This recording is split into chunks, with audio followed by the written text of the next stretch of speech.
Come over here, I've got a quick question for you. Have you ever heard of a thing called the cloud? You know, those things that drop water from the sky from time to time and always tend to ruin a nice day at the beach. Well, hey, you know what? I have as well. And that's it, guys. That's the video. Thank you so much for watching. I'm glad we could all agree on that. It's actually probably the easiest video I've seemed to make so far. This bitch can't be serious. Yeah, look, I know, it was definitely short, but hopefully I'll see you back here next time. Hey, I just want to stop you really quickly. Of course, we all know I'm just pulling the thunder, but what I'm actually talking about here is the digital cloud, you know, the one that is pretty much used for everything nowadays. If you don't really know, let me give you a few stark reminders. Don't have enough storage on your mobile phone or computer?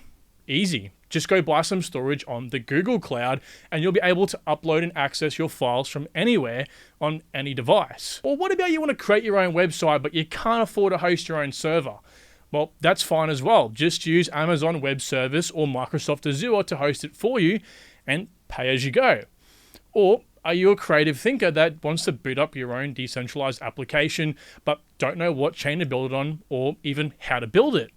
Well, that's fine. Just go ahead and use Flux. Actually, let's just take that one step further. Are you a team of experts wanting to create your own blockchain, sidechain, or even dApp, but you're anxious about nodes from Amazon or Microsoft being too centralized, unaffordable, or even turning off? Well, that's perfect because Flux is again here to help. Actually, guys, you may be surprised to hear that you'll eventually be able to use Flux in all of these scenarios. But I know what you're thinking. What the hell is Flux and why hasn't Kyron been used to do professional advertisements yet? I'm thinking the same bloody thing. Well, guys, unfortunately for both of us, I can only answer one of those in this video. Alright, all jokes aside, guys, today we're talking Flux due to overwhelming demand on this channel. Now, together, we'll be breaking her down on a high level so you can sound really, really cool when Grandma asks what the latest and greatest cloud infrastructure service is.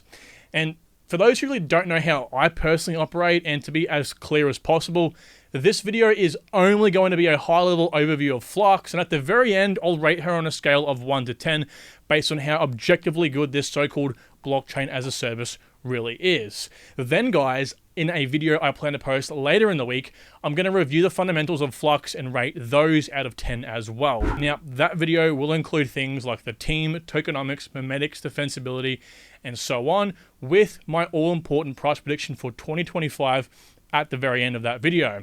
Now, the combination between both of these videos should give anyone a really comprehensive understanding of how this project works, so you won't be left ever guessing anything about Flux again. Now, I will post that fundamental breakdown on whatever day this video receives the first 100 likes. Obviously, if that comes anytime before the day I plan to post it anyway. Either way, everyone, welcome to the No BS Crypto channel, the channel literally created to give you the most comprehensive overview of cryptocurrency projects, so you're of course the most informed when making your own investment decisions. Now everyone, on my channel, you'll only ever see objective reviews with technical breakdowns and fundamental analysis to always back everything up. So make sure you're subscribed because you won't want to miss the only place you'll find all you need to know about a cryptocurrency. Alright, let's keep things super simple with Flux.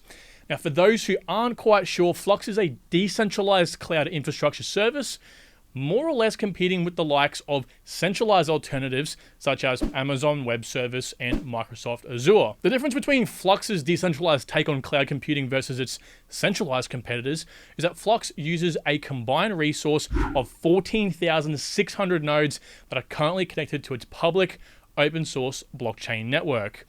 Now, these nodes pool their resources together to essentially create a single global data center that anyone can plug into for quite a substantial amount of use cases. If one node turns off, the network can simply readjust and leverage another node. So rather than having, say, 125 huge data centers spread across a limited number of locations like Amazon or 100 in the case of Microsoft, people like you and I have pretty much come together to provide a service for those wanting a decentralized and, let's face it, truly democratic approach to the internet. Basically, guys, this is some true Web3 shit. If you think about it, and sometimes I try not to, the monopolization and centralization of something as important as the backbone of the internet which is more or less essentially what cloud infrastructure has become, including private information like your photos, digital avatars, websites, and therefore entire businesses. Yes, that includes nodes for cryptocurrencies, poses almost as much danger, in my opinion, to worldwide dominion as the revolution of AI. Now, to give you some examples, Ethereum has a total of 9,100 active nodes to date, with approximately 4,653 hosted on Amazon's web servers. Yep, I can pretty much hear that means over 50% of Ethereum's nodes are hosted on a centralized cloud infrastructure. So if AWS were hacked or the US government, decided to push Amazon to commandeer those nodes, Ethereum could be in a lot of trouble. But nevertheless, Ethereum isn't the only cryptocurrency in that same situation. It's merely the largest example. Or what about the 9 million websites that are currently hosted by AWS? It is an astonishing number, considering that makes up around 1/20th of the active websites on the internet. But guys, these are two of the many instances controlled by only one entity. So yeah, I hope you can understand the critical importance of a protocol like Flux and why this isn't just some crypto project that pretty much falls into the same category 98% of the other shitcoins do. Now, for those new to the topic, cloud infrastructure offers a suite of services that work similarly to a virtual computer. It pretty much allows entities to create and run whatever they like digitally rather than having to do it themselves physically. Now, in this way, anyone can leverage cloud infrastructure for anything that they would otherwise need hardware to buy and maintain, like processing power, storage, RAM, and obviously so much more. So, yeah.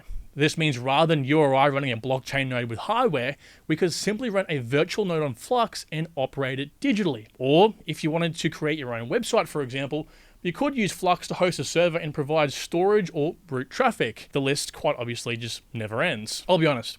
Right now, Flux isn't capable of providing a service for websites to use as a dedicated server. However, I would almost bet this would probably be accomplished sometime in the near future. But what Flux currently can provide is resources for decentralized storage through IPFS via the Flux drive, and also dApp development tools that allow teams or devs of any caliber to use Flux to create and run their own protocol, free, of course, of those centralized alternatives. Now, I know from researching Flux firsthand that this can get quite complicated very, very quickly, as Flux has quite a few moving parts to say the least.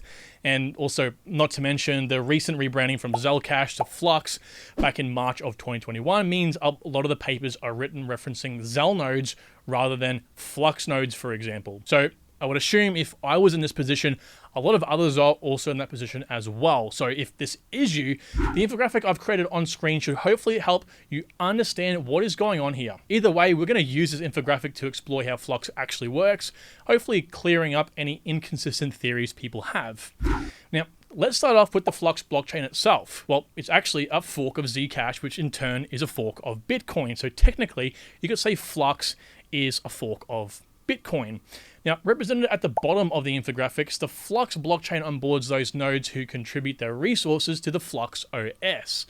Now, some interesting features about the Flux blockchain is its proof of work, just like Bitcoin.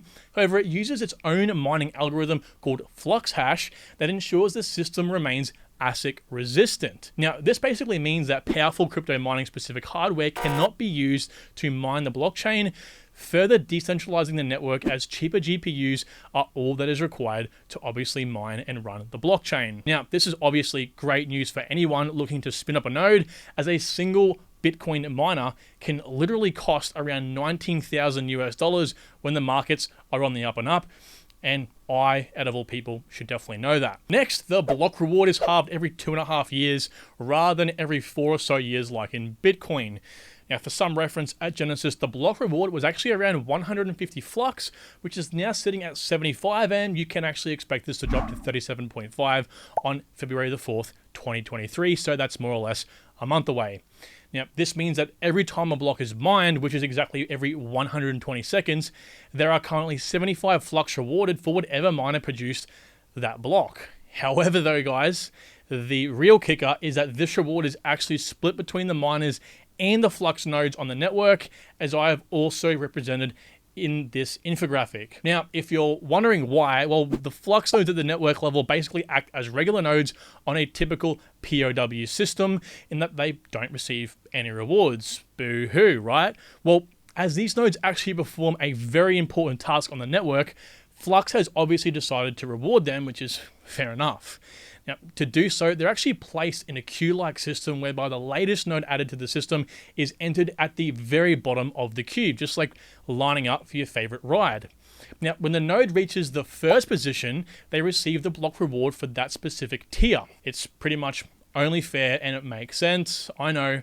Well done, Flux. Sometimes in crypto, the most simple of solutions tend to work the best. Kind of like if it's not broken, you shouldn't really fix it. But hang on.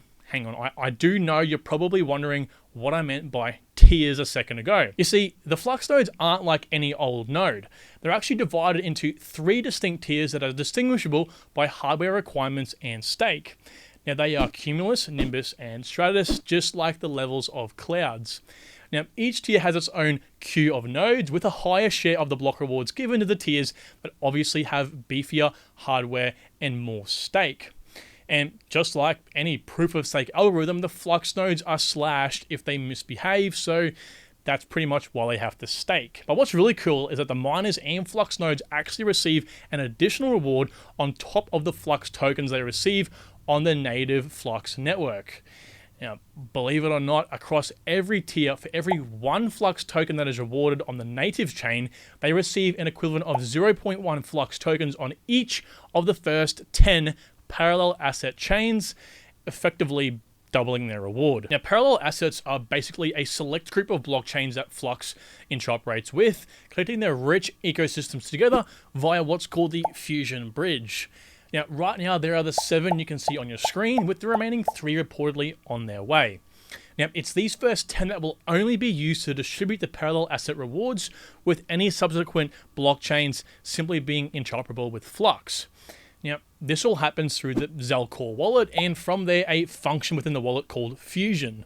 Now, Zelcore pretty much is a desktop wallet created by Flux that is compatible with any device and ensures a communication bridge between all of Flux's parallel assets. It's actually a really awesome wallet and basically allows you to do anything you'd possibly need, including managing over 250 crypto assets, allowing interactions with centralized exchanges, which is mind-bogglingly awesome, and swapping features, as well as a lot more. So basically, if you're going to be using Flux, you're going to need this wallet, and honestly, it is super attractive. So let me explain how all of this works for you. If you're a miner and you successfully mine a block, you're rewarded with 50% of that as native Flux on the Flux blockchain, which would be about 37.5 Flux tokens, plus a 10th as wrapped Flux on each of the parallel asset chains. So you'd basically have an additional 3.75 wrapped Flux airdrop to you on each of the parallel asset chains if all 10 were currently active.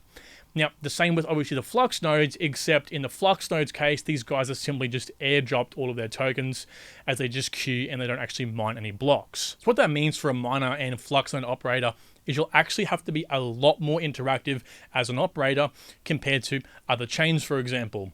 Now, no matter what your role in the system, whether that's a miner or a Flux node, you have to manually go through and collect the wrapped Flux on each parallel chain, one by one by one by one. Only then can you actually choose to keep your asset on that chain to use in their ecosystem or bridge it back over via the Fusion Bridge to get Flux and to obviously accrue more there. Either way though, you can earn passive income from these rewards by using the accrued wrapped Flux on any chain as liquidity, for a liquidity provider, for example, or if you decided to bridge them over and compound them to your native Flux, you can then obviously spin up another Flux node or just sell out, for example. Now that we all more or less have a rough understanding of how the Layer 0 works, I wanted to briefly mention the FluxOS network. Now, as you may or may not have guessed, it's technically the layer 1 on top of the blockchain that takes advantage of the Flux nodes' compounded computational resources to obviously power the decentralized cloud infrastructure. Now, it is essentially what native Flux dApps and third-party developers can leverage to create and run their protocols with no single point of failure. Now, this sort of development environment is actually the second and final layer of Flux, which is powered by Docker, an open platform for developing, shipping, and running applications. Now, by leveraging Docker, Flux opens the doors for many types of programming languages to be used for the creation of applications on the network. If an application can be so-called Dockerized, crypto-related or not, it can be easily transported onto Flux to leverage the affordable and consistent cloud infrastructure. Now, as this video is only a high-level overview of Flux, I'm not going to really head into the technical details here.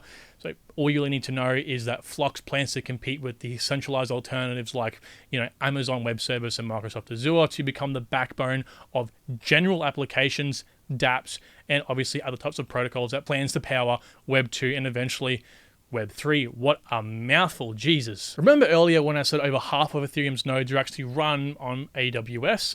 Well, imagine if those nodes were actually run from Flux's cloud infrastructure instead. Now, not only would it be more decentralized, it's actually cheaper for the node operators to run, and performance is pretty much guaranteed, as nodes don't just shut down due to localized error or natural disaster problems, like in a data center, for example. Now, if for some reason the Flux node supplying the indirect computational resources for a particular node goes offline, it is immediately rerouted and there is no downtime at all. Here are some of the applications currently using some form of the cloud infrastructure. As you can see, quite a few well-known names are listed here. Anyway, before I summarize and we say our goodbyes, I wanted to mention the xDAO and FluxLabs incubator. Quite obviously, the xDAO is simply just a cool name for the governance scheme on Flux, and anyone that runs a node can contribute towards the direction of the network, seeing of course that Flux plans to be completely decentralized. Now, it's quite that simple, so I don't plan to divulge anymore. However, on the other hand, FluxLabs has two main priorities: the partnerships and the incubator. Now, this wing of Flux is dedicated for blockchain and technology-based projects as a way to support them in perpetuity. Now, in saying that, the three main functions of FluxLabs is numero uno, providing the beneficial specific use case and adoption in the blockchain and cryptocurrency space. Numero dos, structured brainstorming workshops, community events, and raising awareness of both Flux and FluxLab projects together. And number three, because I don't know the Spanish word for that, facilitating connections with the like-minded projects and co-marketing for new technologies and partnerships. So basically, FluxLab is focused on helping projects that add beneficial and functional technology to the blockchain space. In addition to a helping hand, any project FluxLabs partners or incubates will receive additional benefits like asset integration with Zelcore, legal, security, and business development assistance, and advisory like help by connecting teams to other potential partnerships in the space. Now, with all that being said and done, I hope you have a really comprehensive understanding of Flux and how things operate. Now remember, this is only one half of the equation though, so stay tuned for that fundamental breakdown and like the video so it'll happen a lot faster. But overall guys, my opinion on Flux is basically a very solid thumbs up. It is a super interesting project and solves a very important issue, because this is literally something we will need to be solving moving forward to combat the centralization of cloud infrastructure. Now, I believe if more projects and people begin to use Flux for their native dApps or networks and stray away from the enterprise giants, Web3 can actually begin on its journey, because honestly, guys, crypto is extremely centralized, whether you want to believe that right now or not. From projects claiming that they're decentralized, when in reality, the team can easily alter the protocol with admin keys, or Bitcoin even being centralized, as 3 mining pools make up more than 51% of the network. Or again, Ethereum, for example, with a substantial amount of the nodes using AWS. We really haven't and shouldn't be saying Web3 is here, nor that we are necessarily decentralized either. Now, I also can't say with complete certainty that Flux is completely decentralized either, as only 2 pools control 54.6% of the network. So, right now it's decentralized cloud infrastructure, but the underlying protocol is kind of centralized, unfortunately. Also, one potential issue I could also see in the very distant future is the infrastructure, of course, aka the Flux nodes and miners, losing interest in the protocol and either not spinning up new nodes and or shutting down existing ones. Now, I know what you're probably thinking. What the hell is even that? This is an issue for every business, crypto or non-crypto related. If obviously demand stops, the project can't survive. However, I'm not necessarily talking about demand, I'm more so talking about the fallout of such. You see, it is fantastic what Flux has been able to accomplish. However, the minute something goes wrong, it's not just node operators or token holders that are going to suffer. The protocols that rely on Flux will also suffer, possibly tenfold, causing massive downtimes and moments of vulnerability industry-wide. Now, of course, right now I don't see this happening. However, if the economics are disrupted and it's no longer advantageous to run a node, then I could definitely see this being an issue in the future. And now that I think of it, it's probably why the halvings are only 2.5 years apart. So guys, with all that said, and taking into consideration a plethora of other variables that I'm not going to mention obviously for brevity's sake, like the fact, for example, that nodes need to claim half of their rewards manually and that they are by default fragmented, I'm going to pretty much give Flux a 7.5 out of 10. All things considered, I do like Flux and I think it does have great potential. However, it's not quite there yet. But don't worry guys, because remember, Rome was not built in a day. Anyway, everyone, thank you so much for watching. I will see you all in the next video.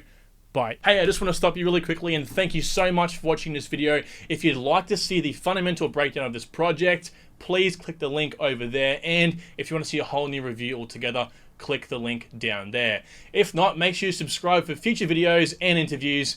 And until then, guys, thank you. See you soon.